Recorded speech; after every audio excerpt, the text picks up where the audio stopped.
And we're live with another episode of the Onyx Path News. My name is Matthew Dawkins, your news correspondent, and I am here on this week, the 22nd of April, to give you the latest updates from Onyx Path Publishing.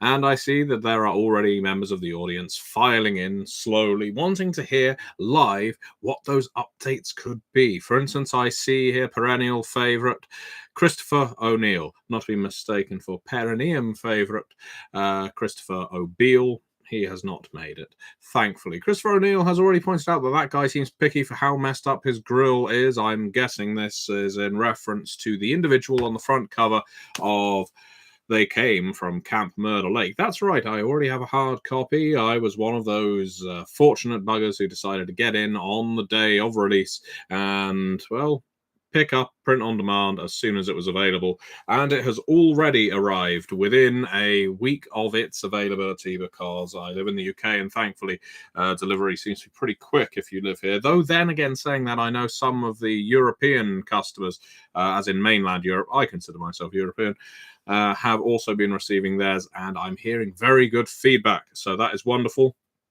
If you have already picked up a copy of They Came from Camp Murder Lake, it is linked below, by the way. Please do leave a rating and or review on drivethroughrpg.com. It really helps. And as I've mentioned on previous episodes of the news, it's very easy. You just go on drivethroughrpg.com, just click My Library. It will tell you every product you have failed to leave a review on. And all you have to do is just scroll down and you can leave a star rating. You don't even have to do anything else. You just leave a star rating. Boom, done. I just did that the other week for about 300 books that I had purchased over the years and failed to leave reviews on. So now I can comfortably say there is not a single book that I have purchased that I have not left a rating on. So, you know, if I can do it, lazy oaf that I am, I'm sure that you can manage it as well. So, what are we talking about? Well, as you can see, I'm not at the summer camp anymore as I was last week. I was chased off by plucky teens who decided they didn't want a hatchet job to the head or to die in other interesting ways. So this slasher was cut off mid-slash on several occasions, has made his way home to the familiarity of the book hole that I live in. And what's more, what classes as the Easter holiday over here in the UK right now. I'm sure in many parts of the world you've got a similar spring break period going on in late April. And that has meant that myself and the son have been out to see Sonic the Hedgehog 2 at the cinema today, which was actually very entertaining, I thought. I quite like the Sonic the Hedgehog 1 movie as well. And while I'm not a massive fan of Jim Carrey as things go, I have found his performance as Dr. Robotnik has nicely straddled the line between Jim Carrey at his uncomfortable zaniness in the early 90s through to Jim Carrey in his more sensitive side in the later years of his career. He is, of course, more on the zany side as Eggman, but I think it works very, very well. Anyway, this isn't anything to do on Onyx Path. I'm giving you an update about me because I assume, you know, you're tuning in, you want to know something about what I'm doing. Maybe that's just ego speaking. Maybe I'm arrogant. I don't know. Probably, but we'll move on from that. Let's talk a bit more about Camp Murder Lake, shall we? Well, as I've already noted, we already have a hard copy available here. Right, that's it in full color, beautiful art that it has. It has all of our cards. It has all of our movie posters as well. That's right, yes. If you weren't a big fan of the movie posters and They Came from Beyond the Grave, well, give this one a shot. What a silly question. Of course you were a fan of the movie posters and They Came from Beyond the Grave. The movie posters in Camp Murder Lake are just as amazing. I am so pleased with the art in this, not to mention the writing. I have said in several places that Camp Murder Lake is, in a way, it's a sort of guilty favorite of mine, of my They Came From series. We have released so many of these now, and it feels a bit strange that my favorite They Came From is a source book for Beyond the Grave. But I found when it comes to hitting tone, collecting content, making a book feel evocative of a certain movie genre, Camp Murder Lake maybe does it the best to my tastes. I beg for your disagreements. I'm interested to hear what your opinions are, whether you happen to think Beneath the Sea, Beyond the Grave, Classified, Cyclops Cave, Camp Murder Lake, or Danger Zone, which is coming up, is the one that is most strong tonally and most accurate tonally. For emulating a certain movie genre, but for my money, it feels like Camp Murder Lake is there, and that's not to disparage the other ones, which I love for various different reasons. So, what else do we have here in the comments while we're talking? Bro Milliard says, mine arrived today too. Good taste, bro. I obviously know who you are. Christopher says, your kind of prodigious writing should not be called lazy. I've really enjoyed your work. Seeing Northman with my mum and dad today. Really excited to see Bjork as a Skald. I can't think of a better kind of Skald than Bjork, who is, of course, everyone's favourite Icelander.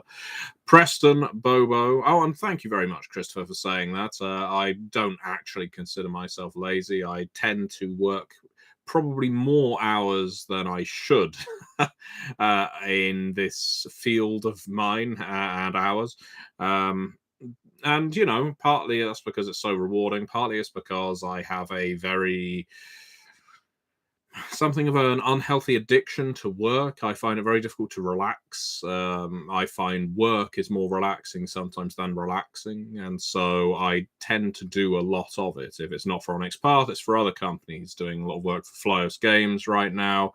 I've done a fair amount of work for lots of other companies over my duration in this industry. So yeah, probably not lazy, maybe a bit too switched on sometimes. Preston Bobo says they came from beyond the Speed of Sound licensed Sonic game. Calling it now. That would be wonderful, wouldn't it? Getting a licensed They Came From game. Stay tuned on that. You never know what might happen.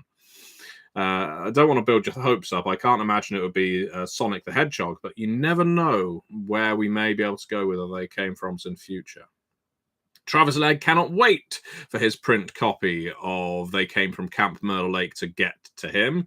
And Christopher O'Neill says it came from 32-bit graphics. Oh, we've entered the They Came From well now, where everyone's going to start coming out with their preferred They Came From. So I'm going to cut that short. Preston says my favourite as well, by the way. It is Sublime. Thank you very much. And Travis doesn't think it is possible to work too much in this economy. And that is because Travis also works too much. I know, Travis, I know. So, anyway, this isn't the only news for They Came From Camp Murder Lake. And in fact, the major release for this week is the Quip cards and cinematic cards and twist cards for Camp Murder Lake. They are linked below. You can order them from drivethroughcards.com. Now, what are these cards? Well, anyone who's familiar with the They Came From line will already be familiar with quips and cinematics. But what are twists? Well, as we know, many a slasher movie, many a horror movie will have a twist partway through, not just restricted to that genre, of course. And we decided we would add it as a mechanic, an optional one that some directors, some players may want to use to suddenly turn the plot on its head. And so we have various twists in the book. I'll read a few of them out for you because we have a lot of them here. Here's just a sample of individual twists. So we have an individual twist that is paired with a location twist and an action twist. I guess that's not pairing, is it? It's accompanying. And so, for instance, your twists might be Scene, the lakeside. That would be a location twist. So you play that, so you then get an individual. And I've just gone for Dylan, Militant Gravedigger, is our individual. And the action twist is needs a shower now. Not necessarily a twist I would go for, but this is the rules of the game. You play your twist, you play your cards as they fall, and see how it affects the plot. Sometimes it will affect it in a major way, sometimes in a minor way. And there is a clear DNA to the idea of twists that traces all the way back to Fiasco, which is somewhere down there on my shelves. Arguably the first major narrative role-playing game. I don't know if that's the right way to put it, but it certainly introduced an awful lot of interesting narrative devices that really spurred forth a mass production of indie games with interesting mechanics. And I don't see any problem in the fact that we have taken inspiration from Fiasco being as big a game as it is and put some of that in Camp Murder Lake, to the extent that with some of the other They Came Froms that have come out subsequent, Classified, Cyclops Cave, you have Fiendish Plots and Villains' Lairs and so on. So yeah, it's all interesting stuff, and you can now buy those things in card form from Drive-Thru Cards. They are linked below. Please use those links to do so, because I find when playing these games at the tabletop, it really helps to be able to put the card down, to make that twist, make that quip, make that cinematic really land. If you're playing a lot electronically, you can buy these things in PDF, and of course you have them in the back of the book too. What's more, and this isn't just a They Came From episode, but I'm on a roll right now, you can of course interchange all of these things between all of the They Came Froms. Don't forget that the They Came From games are all cross-compatible. You can put archetypes from Beyond the Grave and Beneath the Sea. You can put villains, threats from Beneath the Sea in Classified. You can use cinematics from Classified in Cyclops' Cave. You can use twists from Camp Murder Lake in They Came From Outer Space, which is a product on Drive-Thru RPG. And so many people always say, when are we going to have They Came From Outer Space? When are we going to have the space version of They Came From Beneath the Sea? I will categorically state here and now, and I will have to state it again in about a month, I'm sure, They Came From Beneath the Sea already caters to alien invasions from space. It's already there. It's just the title is They Came From Beneath the Sea, because I have a maritime horror fixation, clearly. But to expand it further, we released a tasty bit, a small product called They Came From Outer Space, which has new archetypes in and some new ways of playing that really cater to invasions from outer space. But if you want a space invasion movie-style game, Beneath the Sea is the way to go. It already has you covered on that front.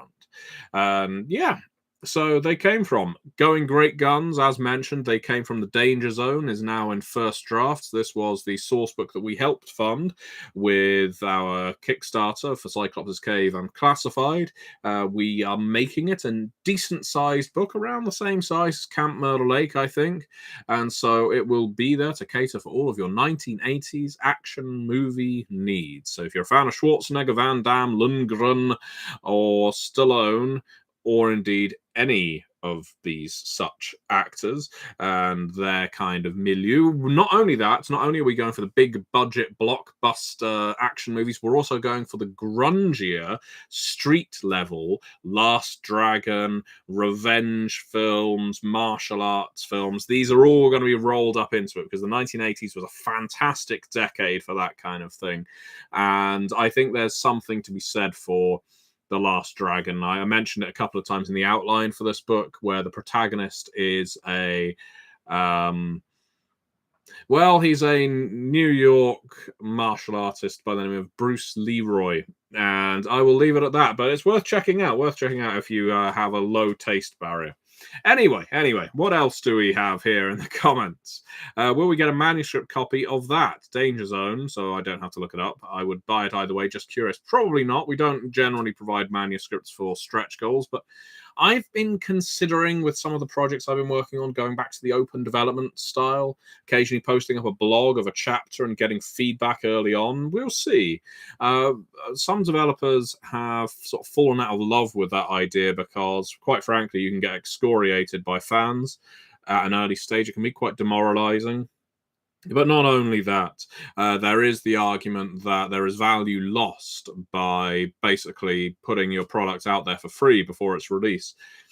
There's different with Kickstarter because you're promoting a pre-order, but if you're just doing it sort of on a blog chapter by chapter, it can put people off. It can make people get overly critical or insulting. It's difficult to moderate comments on these things. And I'm not just downplaying this, because I am quite tempted to go back for it for one game or another. So we will see. I appreciate you asking that question, because I'm not against open development in principle. It's just finding a good way of making it work. And Travis Legg agrees. The Last Dragon is one of the finest films ever made. And Travis, you're going to have to remind me now if the villain in that is called Faux Show or Show Nuff. I can't recall off the top of my head. It's Faux Show or Show Nuff. He is the. Oh God! Now I'm going to have to. I'm testing my knowledge. Is it the samurai or it's shown off? Of course it is. Is it either Samurai of Harlem, the Bushido of Harlem, or something like that? Shogun of Harlem. There we go. Yeah, see, got it all in the comments. See, I don't just want Danger Zone to be rippling, muscly Austrians firing guns in the jungle, although that is good. I want it to also have that 1980s Karate Kid knockoff feel, because I can't foresee doing a martial arts themed They Came From exclusively. But I think martial arts movies often fall into the action movie vein, especially when the sort of exploitation side of it crosses over. I could go on this subject at length, and I often do. If you ever want me to, I will talk your ear off about the many bad revenge flicks. Character just gets out of prison to find out their brother or sister has been shot for a drug deal gone wrong, now must kill members of gang, goes through them one by one, or gets beaten up, left close to death, doesn't become the Crow, because that would be a good twist, and then just comes back with a scar.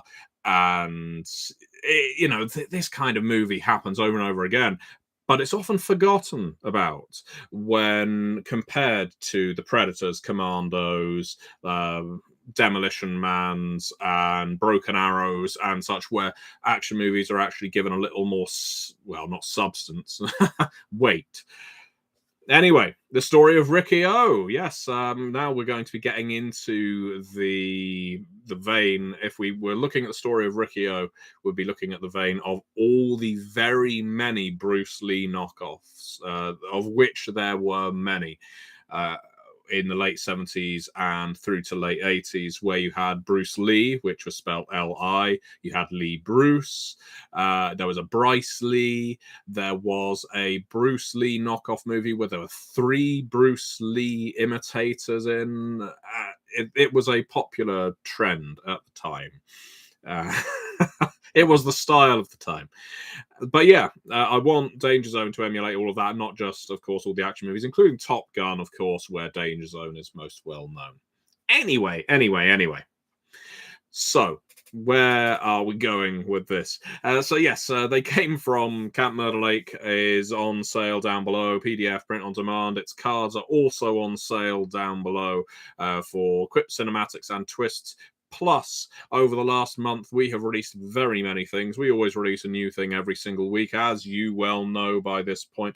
And that includes Meridian, the Trinity Continuum Aeon novella, which I was so pleased to see someone left a comment on the Onyx Path blog to say how much they enjoyed it.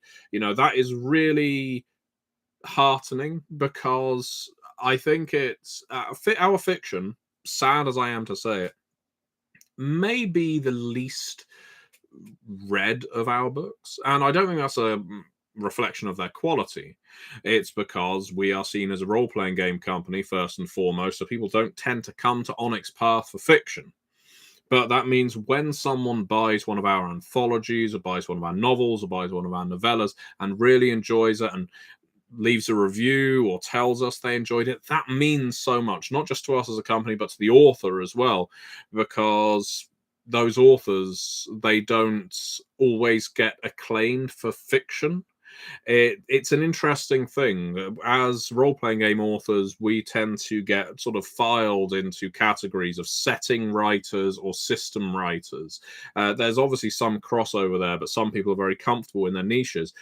Fiction authors are, I guess, almost seen as a different breed. You will again have some crossover, but because the, I guess, fiction part of literature when compared to tabletop role-playing games is such a busy field and of course supports a very small percentage of incredibly popular multi-millionaire writers of the Stephen King variety.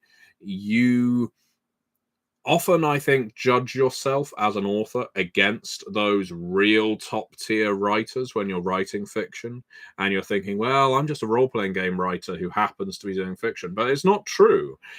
When an author can commit an entire story down to novella, short story, or novel length, and it holds up, and the developer likes it, and the editor likes it, and then someone reads it and they enjoy it it's another arrow in the quiver, or use whatever metaphor you like. I think it was always wonderful, in other words, to tell our authors when you enjoy their work. It's never a bad thing, as I'm sure any of you watching are aware that when you're doing your job, it comes all too rare that someone tells you how well you're doing. Criticism always comes a lot faster than praise.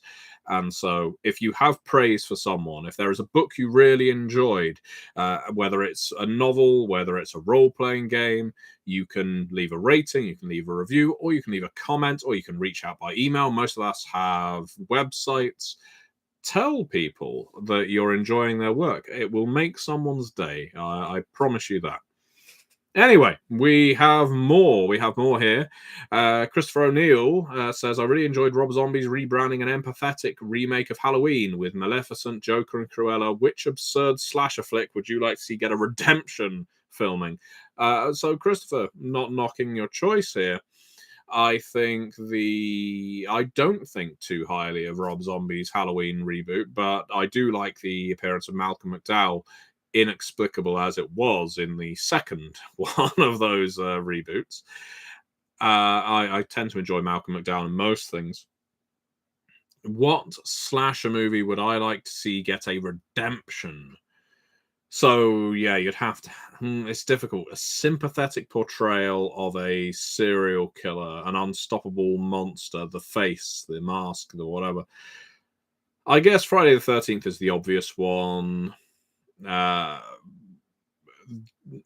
They tried it a little with Nightmare on Elm Street because they rebooted that, and I didn't think too badly of the reboot. A movie I often go back to that too few people have seen is The Stepfather. In fact, They Came from Camp Murder Lake is dedicated to Terry O'Quinn, the actor in the Stepfather original. There you go. Dedicated. I don't know how well this is going to show up. Dedicated to Terry O'Quinn. And not that he will see this, I'm sure, but someone let him know. And I just found it was almost TV movie quality of a certain period, but I really find it a very subtle, slow burn slasher movie. And if I were to approach a movie again, want to see it told with a little more, I guess, insight into the villain, to give him, I guess, more of a redemption. It's difficult. I don't want to see these true out and out villains redeemed if they've been going around murdering people. I don't tend. It's a lot like the Star Wars fans that feel like Darth Vader has a redemption arc in Return of the Jedi. Spoilers, I'm afraid, for when he obviously, as we found out, doesn't kill the Emperor when he throws him down an exhaust pipe. People seem to think, well, Darth Vader's a good guy now. In his moment of death, he's a good guy. Despite the fact he has participated in the murder of children, the annihilation of a planet, the waging of a galaxy-wide war, enslavement, God knows what, murdering one person for the sake of your son is less redemptive, I think, than a lot of people think. And it's one of those reasons I kind of look at Star Wars and think, this isn't as deep as I guess some people would want it to be. Big fan of the expanded universe novels. I grew up reading all of that, and that adds an awful lot of color, layers. But I certainly don't see it as any kind of drawn out redemption arc. That's for sure.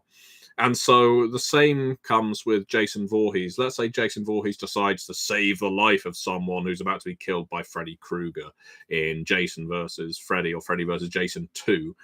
I I wouldn't see it as redemptive, as much as it just his switch wasn't flicked on that day. It's a really interesting question, Christopher, and so I'm vacillating a little on the stepfather because, as you know, I will talk at length about absolutely anything, and this news has already gone on far too long. But I guess I'll go for the stepfather. But in truth, I don't need redemption arcs for villains. So well, so yes, I'm just reading the comments now and laughing to myself. You can catch up on them, at your own time. So, what have you got planned this weekend, viewers?